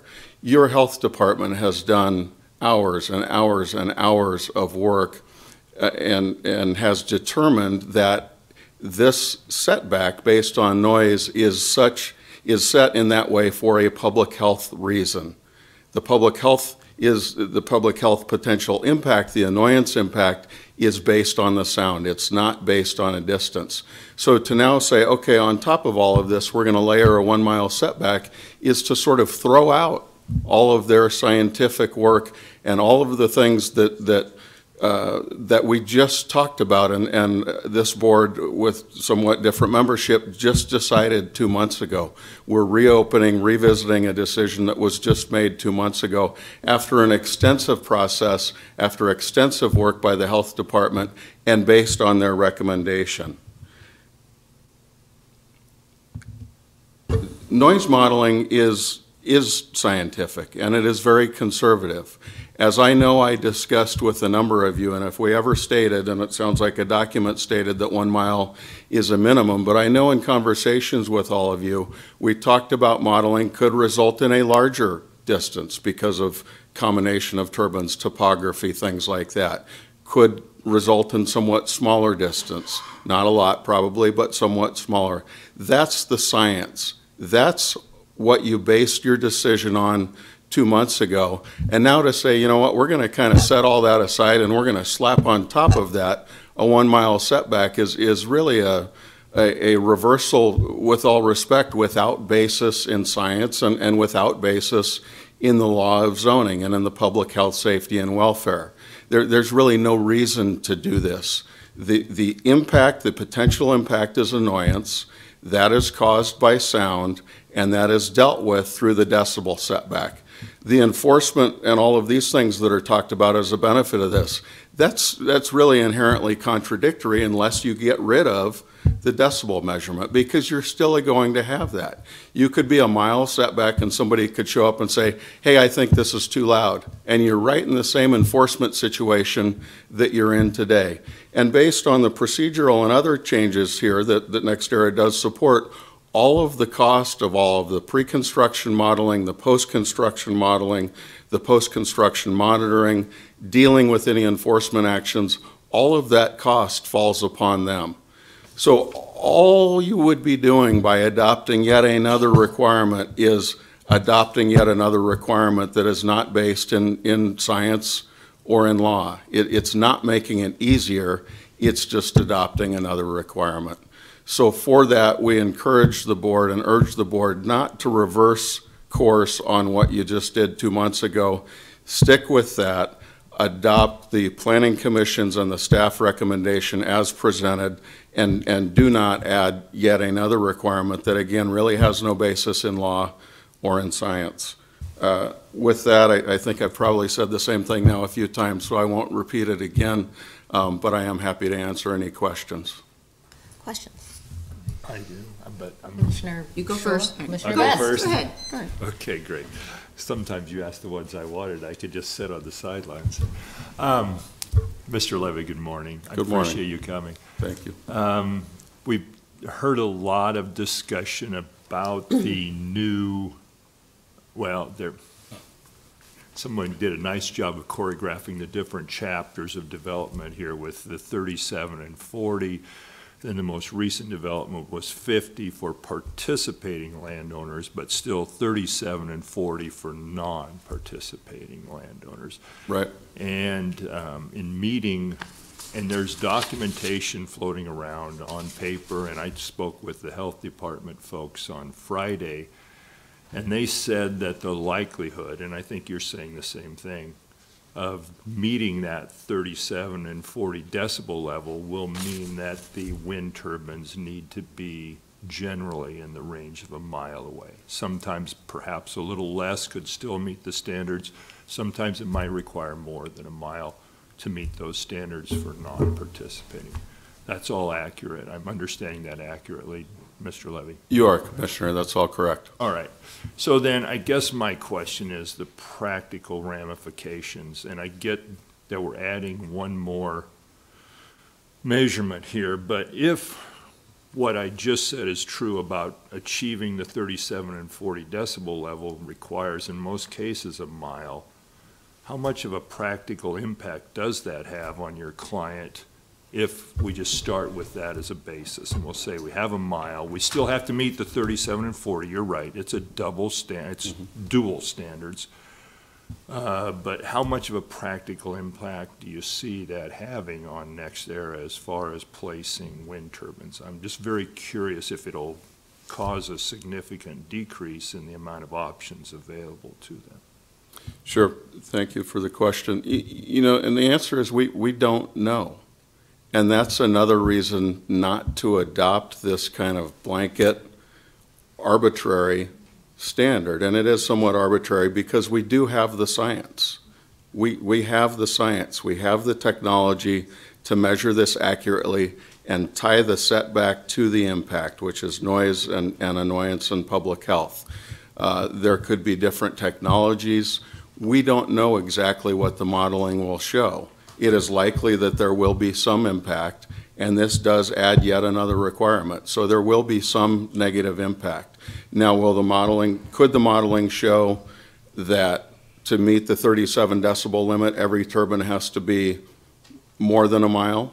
It could, but we just don't know. There could be new technology where turbines could be quieter. And why penalize NextEra for bringing to this market newer, quieter technology, for example, that might result in again, science-based, annoyance-based setback of, let's say, 7/8 of a mile, but we're going to punish them for doing that and discourage them from bringing the latest and best technology to this market, potentially. So we don't know exactly that impact, but there could be a significant impact. And again, almost more than that, there's no reason to add this other requirement. We have the science, we have the technology to measure it in a way that's very well correlated with the impact, most closely correlated with the impact, and all of that is at NextEra's expense. Yeah, I think that answers it. Thank you. Okay, Commissioner Short? That was a great question, Commissioner Vest. Okay. When you talk about the decibel levels, there's agreement that it can vary based upon the time of the year, the weather, the strength of the wind, crops, all of those. Mm-hmm. And having said that, the cost for the testing falls on you. Wouldn't it make sense to have the mile? It's easy to measure. You wouldn't be called in over the years at different times to know it's exceeding this in the daytime or participating or, whatever one of those categories that they fall in. To me, this seems like an easy way to monitor to protect where you're building your turbines. I absolutely understand the appeal. And if we were replacing the decibel setback with the 1 mile setback, I would absolutely agree with you. But we're not. So NextEra is not gaining anything. The county's not gaining anything. There's no gain in simplicity of measurement or enforcement. We're sort of going, we know how to measure this pretty precisely. The noise modeling is very conservative. It assumes that the wind blows from every direction at once, which lately it sort of felt like that, but I think we know that doesn't happen. It takes into account those seasonal variations, topographical variations, all of those things. That it's, I think, important to, the modeling is not measurement. Post-construction is measurement, because then you got a turbine in a house and you can measure it. The pre-construction is modeling, which is very sophisticated and takes into account all of those factors. Again, we have that technology and we have the science and we have the basis for the setback, and we can and should use that. If all we're doing now is adding this mile requirement, we're just adding a requirement. Like I said, if you want to trade one for the other, then I absolutely see the appeal, and I wouldn't deny that it would make life easier for everybody probably, although it wouldn't be based in science. I do want to say that the county would gain something, though. There is quite a bit of interest and protection available for our residents, so that would be a gain. Fair point, although the 37 decibels, as the health department has reported to us, provides that protection. But additional standard could equal additional protection. Fair point. Other questions for Mr. Levy? I just have one, which is that we heard from proponents that noise is just so hard to measure. Can you speak to that and tell us whether it is just too difficult of a standard in terms of protection for health? I will say first, I am not a sound engineer, but I have worked on projects in this industry in this state for over a decade. I've worked on projects and zoning regulations in this industry in this state in well over 20 counties, maybe 30. Counties around this state and around the country use decibel levels as part of their regulatory framework for wind energy. There are sophisticated professionals with master's degrees and PhDs and very sophisticated computer programs who measure all of this, model all of this, do all of this. It's very commonly done. It is no doubt complex, but it is very commonly done. And I was quoted as saying, you can't just move a turbine over a little bit after the fact. So noise modeling is done in a very conservative way. It is a very common method and measurement. So I would say no, it is not too difficult to do. The additional requirements that these proponents have asked for and the Staff Planning Commission and NextEra have supported would ensure that all of that is at NextEra's expense, post-construction measurement, all of those kind of things. So there are plenty of safeguards, and the technology is readily available and well-known. Thank you. One follow-up, sir. I give me enough time, I'll think of more. But no, one follow-up. I guess just if I'm understanding your client's perspective accurately, there was an agreement made in December that allowed the standards that this text amendment would modify. You were perfectly fine with December, but you feel like you're kind of being accommodating by agreeing to absorb the cost of these additional expectations. Am I? Yeah, I don't know that I'd give us that much credit. I mean, I think they are, the items that the Planning Department and the Planning Commission recommended, the proposed changes that they recommended that you adopt, make sense. Okay. Those are fair. Those are things that improve the process, and NextEra wants a good process. Any developer wants a good, understandable, predictable process.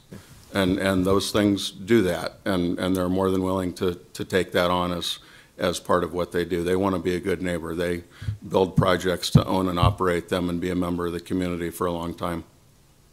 Thank you. Any other questions? Thank you, Mr. Levy. All right, thank you. Next is David Kuhn.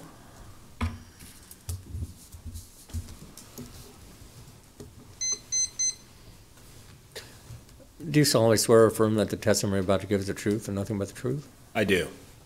Good morning, Commissioners. Excuse me, David Kuhn. I'm with NextEra Energy. I wanted to take a few moments of your time to clarify a few things with regards to the study that was done for our text amendment in 2018 and the mile setback that resulted from the noise modeling.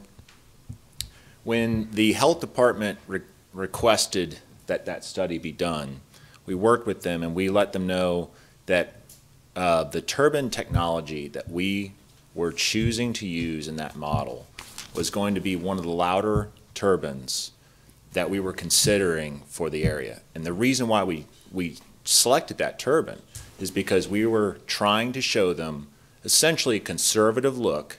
It's like, this is about as loud as it can get with what we're looking at today, with the turbines that we're looking at today. This is about as loud as an array will be. Because our thought was, this is as impactful as an array will be. This is what you have to consider, you know. And so the resulting setbacks came back at least a mile.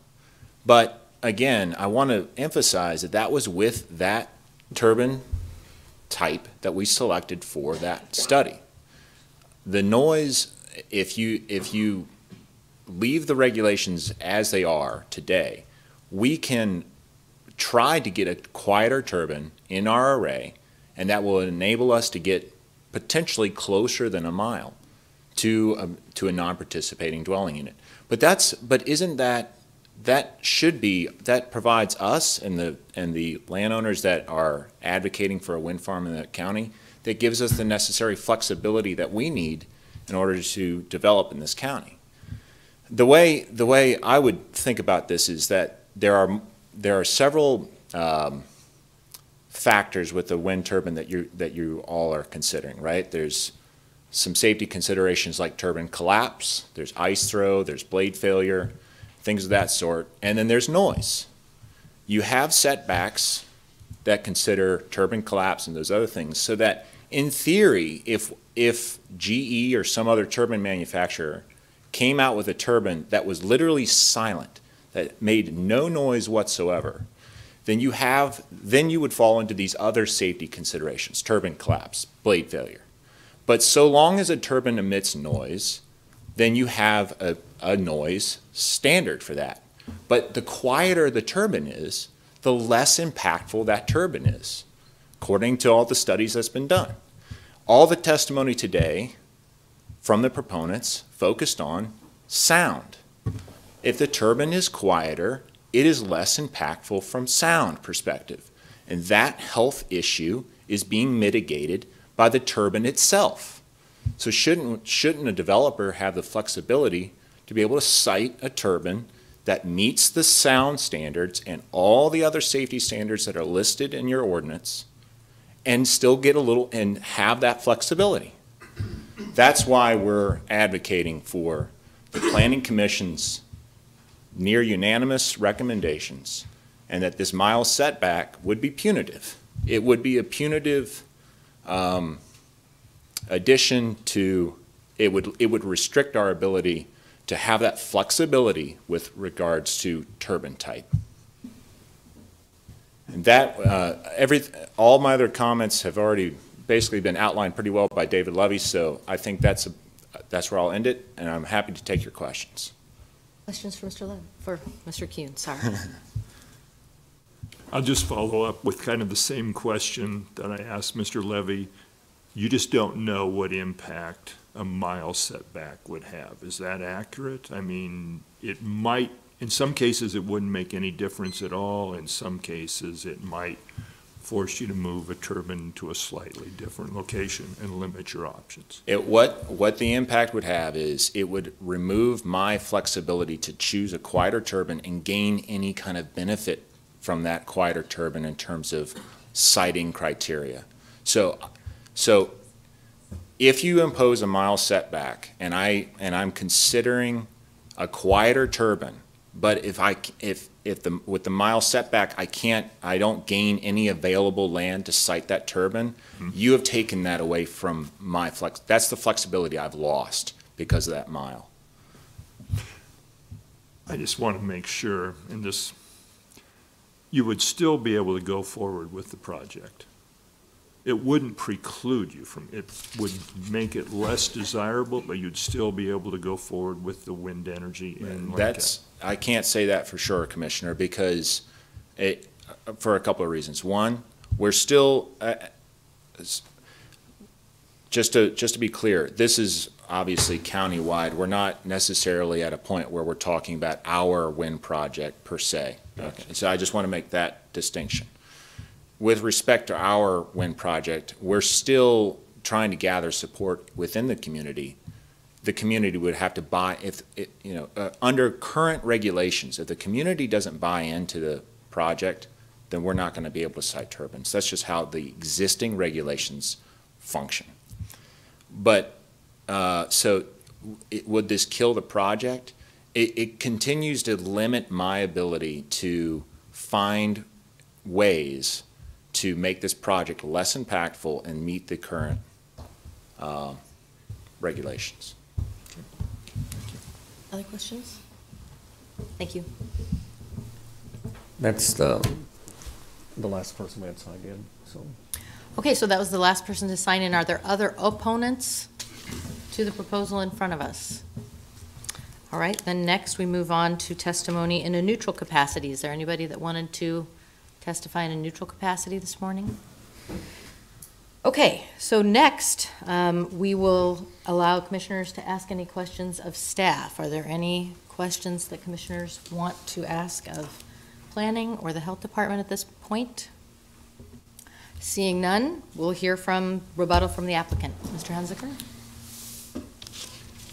Madam Chair, members of the County Board,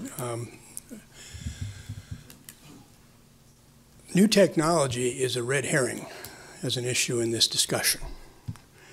It's the first we've heard anything about the potential of NextEra incorporating some as yet unknown new technology.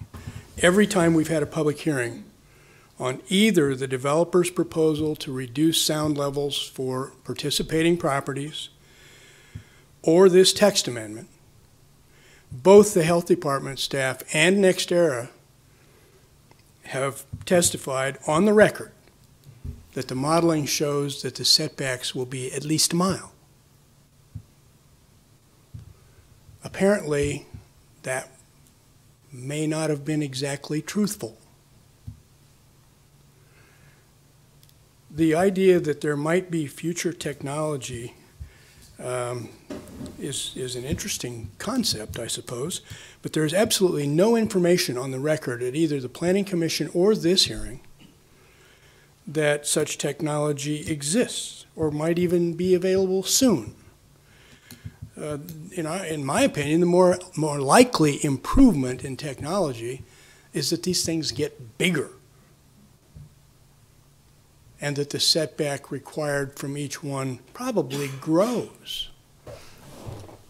That's the history of the development of these things. If you've ever been on I-10 near Palm Springs, Palm Desert, it's a junkyard because there are multiple generations of wind turbines out there, some of which aren't a heck of a lot bigger than what you see on the sand, in the sandhills, and they grow from regular, 100-foot tall to 200 feet tall, 300, 400, 500 feet tall, and the old ones are standing there broken and rusting and not working.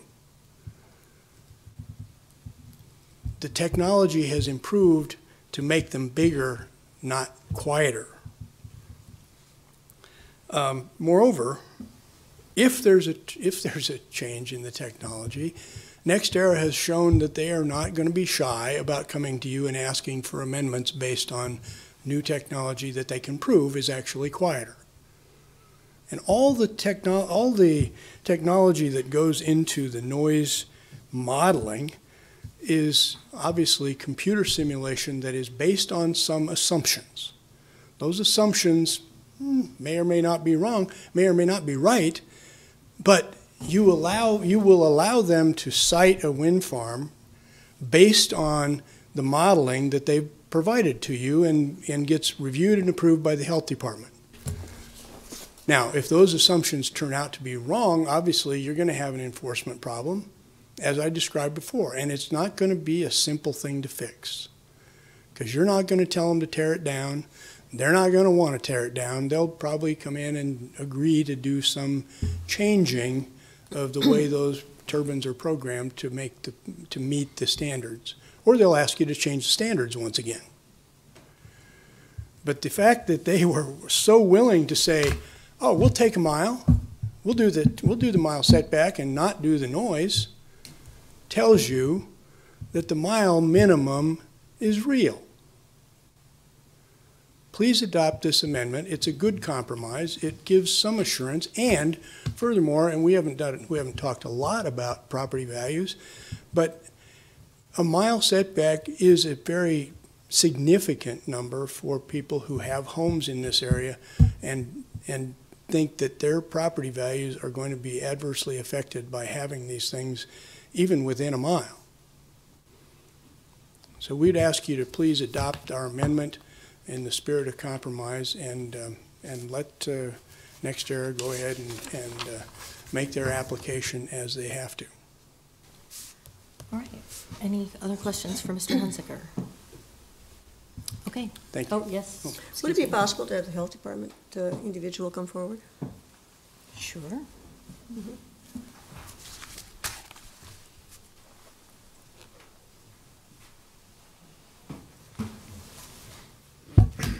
Do you solemnly swear or affirm that the testimony about to give is the truth and nothing but the truth? I do. Yeah. I just had a really quick question. When NextEra was working with you. Can you identify yourself, please? Chris Schroeder with the Lincoln Lancaster County Health Department. Okay, Chris. Thank you. When NextEra was working with you in terms of the modeling and so forth, did they give any indication of what future technology was or about the type of turbine that they were talking about, what they used in their model? Well, they did indicate that it was a fairly, one of the louder turbines available currently. So, I mean, that is accurate. Okay, and so are you really, I mean, you're fairly well convinced that a 3740 decibel level is going to require at least a mile? Based upon the modeling that had the turbine that they used, and so that turbine has a certain decibel output at the hub or at the at the turbine. So it is true that if there is newer technology that reduces the sound output from the turbines, they could get closer based upon the existing noise limits. Okay, that was all I had. Other questions? Just real quick. Mr. Flanagan?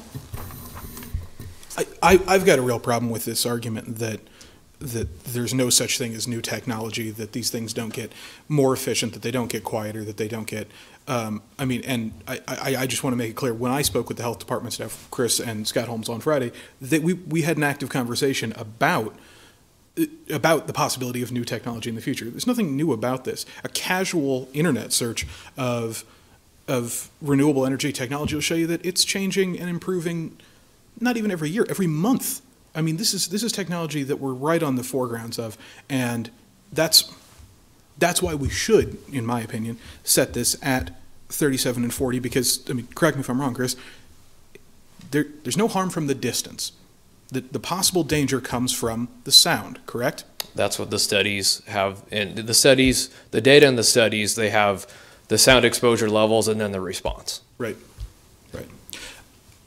I would encourage my colleagues to vote based on the thing that is causing the danger, or the thing that is causing the health implications, which is the sound.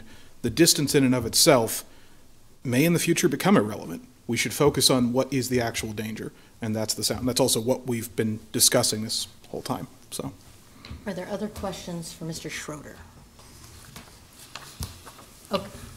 Okay, thank you, Chris.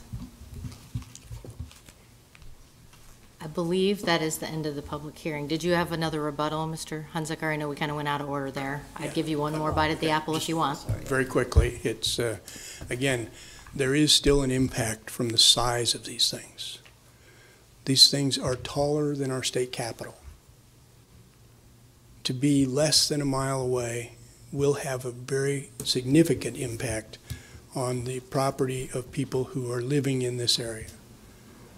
The technology, of course it's going to change, but so far you have seen every single evolution of technology in this area be larger, not smaller, louder, not quieter, and it seems to me that a mile setback as a minimum is A, easy to enforce, and B, gives some assurance to the people who live in the area that they're going to have at least some horizon without a gigantic wind turbine staring them in the face.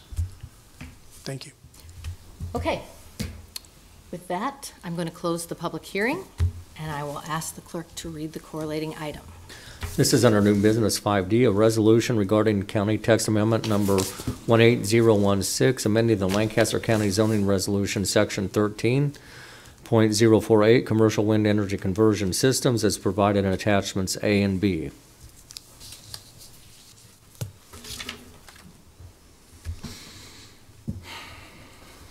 I guess I'll just start. I would make a motion to accept to deny the original text amendment, to accept the alternative text amendment approved by our planning commission and by our planning staff, and that's in accordance with the health concerns that our health department staff have said, without any additional setbacks. So I would make a motion to deny the original text amendment, accept the alternative text amendment that was submitted by the planning commission without any other further setbacks.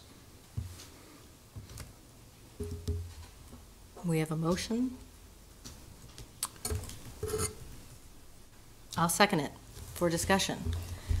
I would like to make a friendly amendment that we accept the compromise proposed by the applicant. I agree with you wholeheartedly that technology is changing. I believe it will get bigger, but I believe it will also get quieter. That's the main concern that we've had. But to me, this deals with the setback, and we are talking not just about the noise, but we're talking about the quality of life. We talked about sunsets, we talked about outdoor living, we talked about time with family, and I feel an obligation to protect the property rights of our Lancaster County constituents.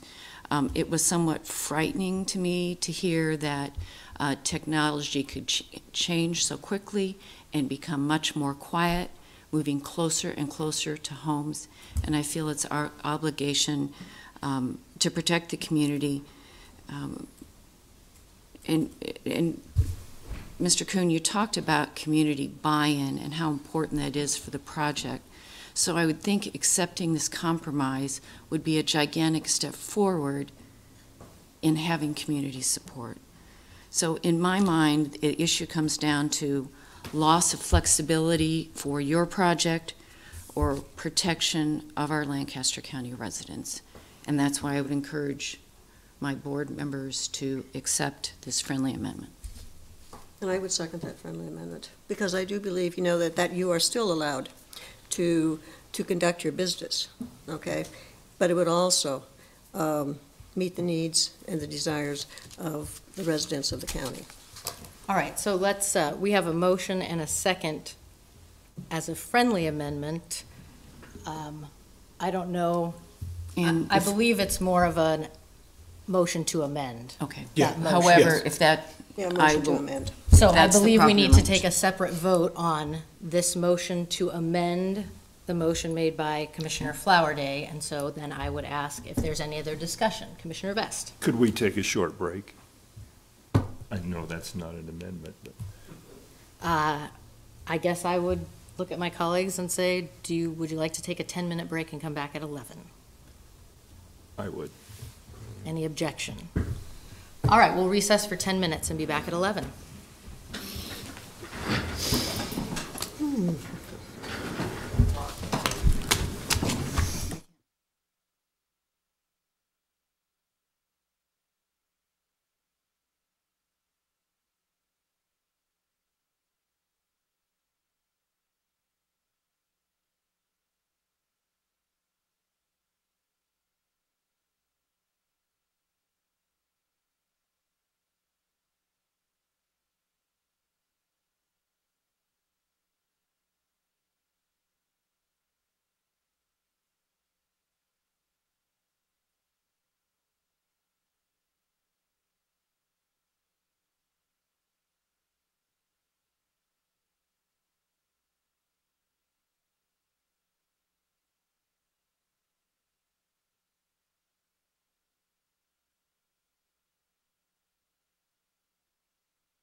Thank you. We're going to reconvene the meeting. It's 11 o'clock.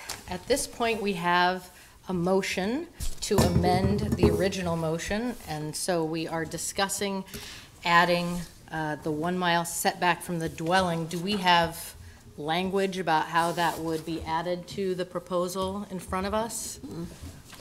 That would be. Is that what was here? Right, that's what was distributed by the applicant. Okay. Under item G with the yellow highlights. Okay, so discussion on the amendment to the motion, the main motion. I mean, On the main motion? Discussion on the amendment to the main motion. Your amendment to Yes. my motion, Right. yes. I said in a friendly way, I don't consider it a friendly amendment. We talk about quality of life, we talk about safety, we talk about property rights, and all the things that we are continually talking about that is going to interfere with a non-participant's use of their land is sound. That's what we keep talking about. We already have the setbacks at 3.5 times to protect against things, like protect against the physical dangers, like, ice throw or something like that, or shadow flicker. Those setbacks already exist. We have them in place. The longer distance is based on sound. We have sound parameters in place. The health department, I mean, these are the most conservative sound parameters in place in our state. We regulate wind energy in Lancaster County more conservatively than any other county in our state. And it's already there. The protection is already there. I don't think it's, and there is a land rights use argument here, but we have to look at it from the other side too, of the property owner who wants to place a turbine. We're interfering with their right to place a turbine, just like we might be interfering with someone else's right to use their land the way they might want to. And so it's a balancing act, and I completely acknowledge that, and that's why we do need a setback in place for physical safety. We have it, the 3.5 times or the 2 times the height if it's property lands. And then we need to take into account the sound parameters, and we've done that. We've done that at 37 and 40 in a more conservative way than any other county in the state.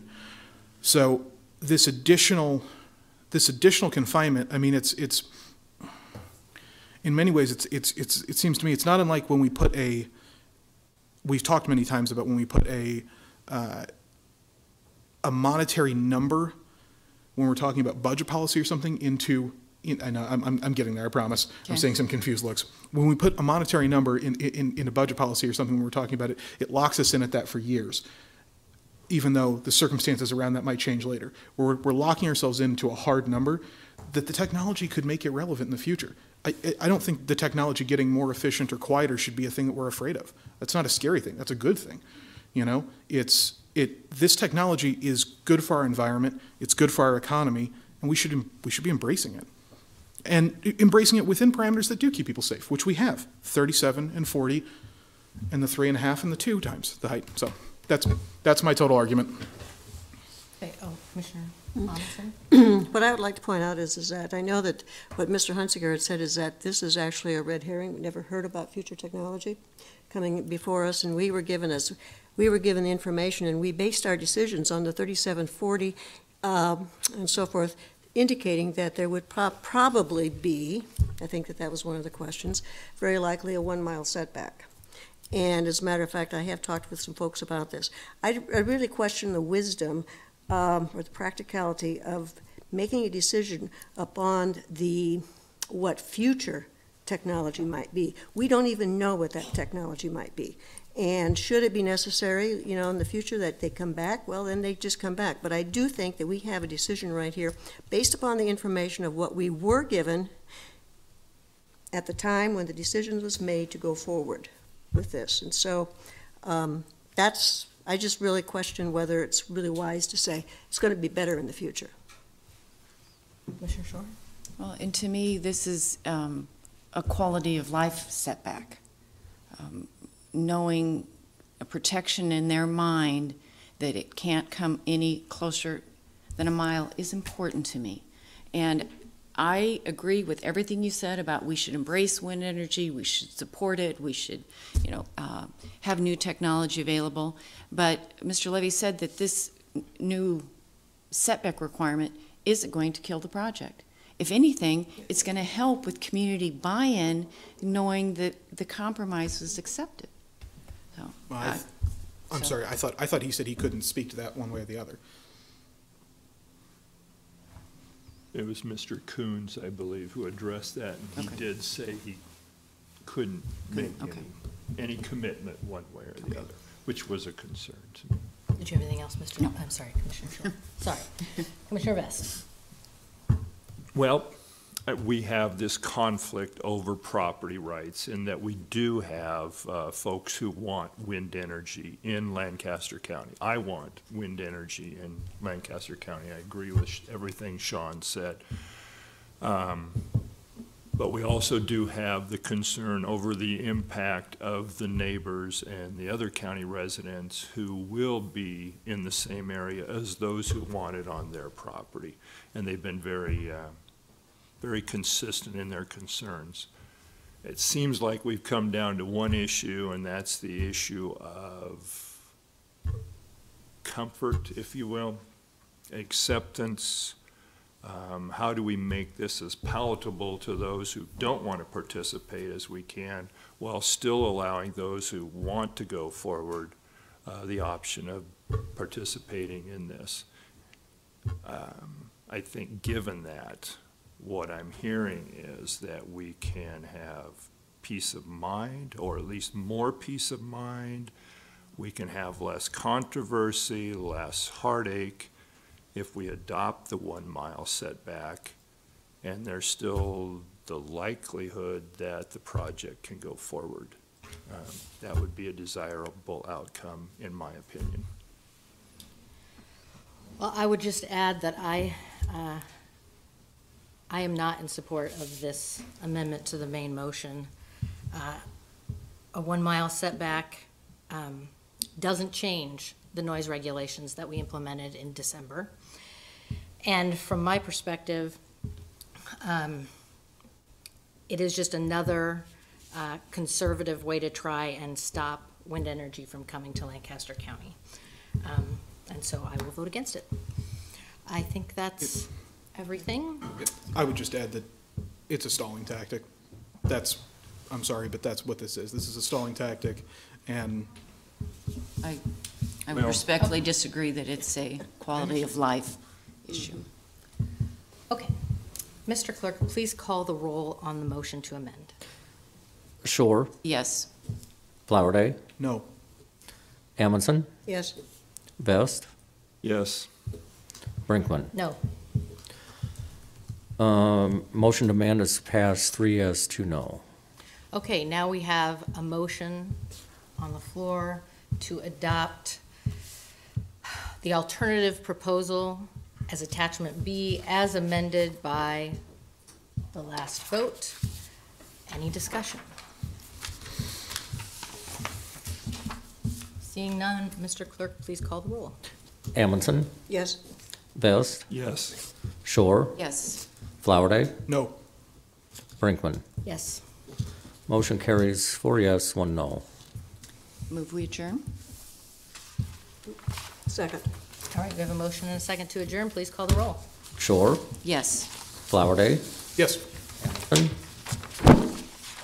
Amundson, Yes. Vest, Yes. Brinkman. Yes. Motion carries 5-0.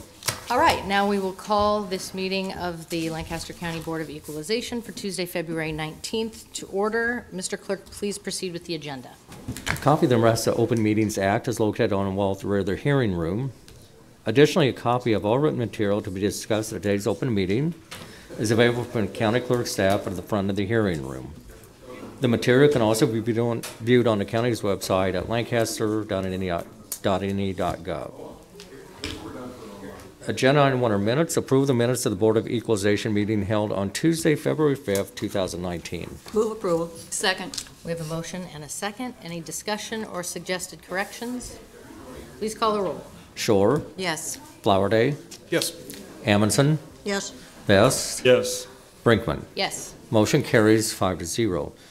Number 2, additions and deductions to the tax assessment rolls. Move approval of the additions and deductions? Second. We have a motion and a second. Any discussion? Please call the roll. Vest, Yes. Shore, Yes. Flowerday, Yes. Amundson, Yes. Brinkman. Yes. Motion carries 5-0. Number 3 is a public hearing, motor vehicle tax exemption applications for Middle Cross Church, the C and the MA, and Pius X High School. We are getting ready to open a public hearing for the Board of Equalization. Will everyone in the chamber that is talking, could you please limit your discussion or go to the hallway? Seems reasonable. We are opening the public hearing on the motor vehicle tax exemption applications. Is there anyone here to testify on those exemptions? Seeing none, I will close the public hearing. Mr. Clerk, please proceed. Next is number 4, action on motor vehicle tax exemption applications. Move approval of the motor vehicle tax exemption applications. Second. We have a motion and a second. Is there any discussion? Please call the roll. Amundson, Yes. Vest, Yes. Shore, Yes. Flowerday, Yes. Brinkman. Yes. Motion carries 5-0. Number 5 is public comment. Those wishing to speak on items relating to County Board of Equalization business non-agenda may do so at this time. Seeing no one from the public in the chamber, I would entertain a motion to adjourn. So moved. Oh, no. I move adjournment. Second. We have a motion and a second. Please call the roll. Flowerday, Yes. Amundson, Yes. Vest, Yes. Shore, Yes. Brinkman. Yes, Motion carries 5-0. we are adjourned.